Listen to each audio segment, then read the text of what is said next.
شداد کا تعلق قوم عاد سے تھا۔ وہ ارم نام کی بستی کے رہنے والے تھے۔ وہ بستی بڑے بڑے ستونوں والی تھی۔ حماد جمع ہے حمد کی، اور حمد کے معنی ستون کے ہیں۔ عاد کے نام سے دو قومیں گزری ہیں، ایک کو عاد قدیمہ یا عاد ارم کہتے ہیں۔ یہ عاد بن عوز بن ارم بن سام بن نوح علیہ السلام کی اولاد میں سے تھے۔ ان کے دادا کی طرف منسوب کر کے ان کو عاد ارم بھی کہا جاتا ہے۔ اس شہر کا نام بھی انہوں نے اپنے دادا کے نام پر رکھا تھا۔ اللہ تعالیٰ نے انہیں سرسبز کھیتیاں بھی دے رکھی تھی، جانور بھی، پانی بھی، وفر خوراک بھی۔ نعمتوں کی اس فراوانی نے انہیں بھٹکا دیا اور اللہ کے باغی ہو گئے۔ ہدایت کے لیے حضرت ہود کو بھیجا گیا۔ وہ انہیں تبلیغ کرنے لگے، لیکن عاد ان کا مذاق اڑانے لگے۔ وہ شرک سے پیچھے ہٹنے کے لیے راضی نہ ہوئے۔ شداد اس قوم کا بادشاہ تھا۔ یہ دو بھائی تھے، شدید اور شداد۔ شدید پہلے بادشاہ بنا۔ وہ فوت ہوا تو شداد نے اقتدار سنبھال لیا۔ وہ ایک وسیع سلطنت کا حکمران تھا۔ حکومت یمن سے لے کر عراق اور بعض روایات کے مطابق ایران تک پھیلی تھی۔ حضرت ہود نے اسے سمجھانے کی بہت کوشش کی، لیکن اس کا دل بند تھا۔ اس قوم کو اللہ تعالیٰ نے غیر معمولی قد و قامت اور قوت عطا فرمائی تھی۔ اس میں ہر شخص کا قد کم از کم 12 گز کا ہوتا تھا۔ طاقت کا یہ حال تھا کہ بڑے سے بڑا پتھر جس کو کئی آدمی مل کر بھی نہ اٹھا سکیں، ان کا ایک آدمی ایک ہاتھ سے اٹھا کر پھینک دیتا تھا۔ یہ لوگ طاقت اور قوت کے بل بوتے پر پورے یمن میں قابض ہو گئے، اور اس دور میں کسی بادشاہ میں اتنی جرأت و طاقت نہ تھی کہ وہ شداد کا مقابلہ کر سکے۔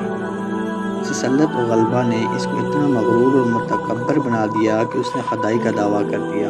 اس وقت حضرت عاد علیہ السلام نے اسے بڑی سمجھانے کی کوشش کی۔ حضرت عاد علیہ السلام سے شداد نے پوچھا، اگر میں اللہ کے حکم کی پیروی کرتا ہوں تو مجھے کیا ملے گا؟ تو حضرت عاد علیہ السلام نے اسے کہا کہ آپ پر جنت حلال ہو جائے گی۔ شداد نے ان سے پوچھا کہ جنت کیا ہے؟ حضرت عاد علیہ السلام نے اسے جنت کا نقشہ بتایا۔ شداد نے کہا، یہ کیا بڑی بات ہے، میں خود جنت بنا سکتا ہوں۔ پھر شداد نے تقریباً 100 معتبر افراد کو بلایا اور ہر ایک کو 1000 آدمیوں پر مقرر کیا۔ وہ تعمیر کے سلسلے میں ان سب کو اپنا نقطہ نظر اور پسند سمجھا دی۔ اس کے بعد پوری دنیا میں اس کام کے ماہرین کو عدن بھجوانے کا حکم دیا۔ اس کے علاوہ سب حکمرانوں کو یہ حکم دیا کہ سونے چاندی کے کانوں سے اینٹیں بنوا کر بھیجیں۔ وہ کوہ عدن کے متصل ایک مربع شہر جو 10 کوس چوڑا اور 10 کوس لمبا تھا بنانے کا حکم دیا۔ اس کی بنیادیں اتنی گہری کھدوائیں کہ پانی کے قریب پہنچا دیں۔ پھر اس بنیادوں کو سنگ سلیمانی سے بھر دیا۔ جب بنیادیں بھر کر زمین کے برابر ہو گئیں تو ان پر سونے چاندی کی اینٹوں کی دیواریں چنوا دی گئیں۔ ان دیواروں کی بلندی اس زمانے کے گز کے حساب سے 100 گز مقرر کی گئی۔ جب سورج چمکتا تو دیواروں پر نگاہ نہ ٹھہرتی تھی۔ یوں شہر کی 4 دیواری بنائی گئی۔ اس کے بعد 4 دیواری کے اندر 1000 محل تعمیر کیے گئے۔ ہر محل 1000 ستونوں والا تھا، اور ہر ستون جوہرات سے جڑا ہوا تھا۔ پھر شہر کے درمیان ایک نہر بنائی گئی، اور ہر محل میں اس نہر سے چھوٹی چھوٹی نہریں لے لی جاتی۔ ہر محل میں حوض اور فوارے بنائے گئے۔ ان نہروں کی دیواریں و فرش یاقوت، زمرد، مرجان اور نیلم سے سجا دی گئیں۔ نہروں کے کناروں پر ایسے مصنوعی درخت بنائے گئے جن کی جڑیں سونے کی، شاخیں اور پتے زمرد کے تھے۔ ان کے پھل موتی، یاقوت اور دوسرے جوہرات کے بنوا کر ان پر ٹانگ دیے گئے۔ شہر کی دکانوں اور دیواروں کو مشک و زعفران اور عنبر اور گلاب سے خوشبودار کیا گیا۔ یاقوت اور جوہرات کے خوبصورت پرندے چاندی کی اینٹیں پر بنوائے گئے، جن پر پہرے دار اپنی اپنی باری پر آ کر پہرے کے لیے بیٹھتے تھے۔ جب تعمیر مکمل ہو گئی تو حکم دیا کہ سارے شہر میں ریشم کے قالین بچھا دیے جائیں۔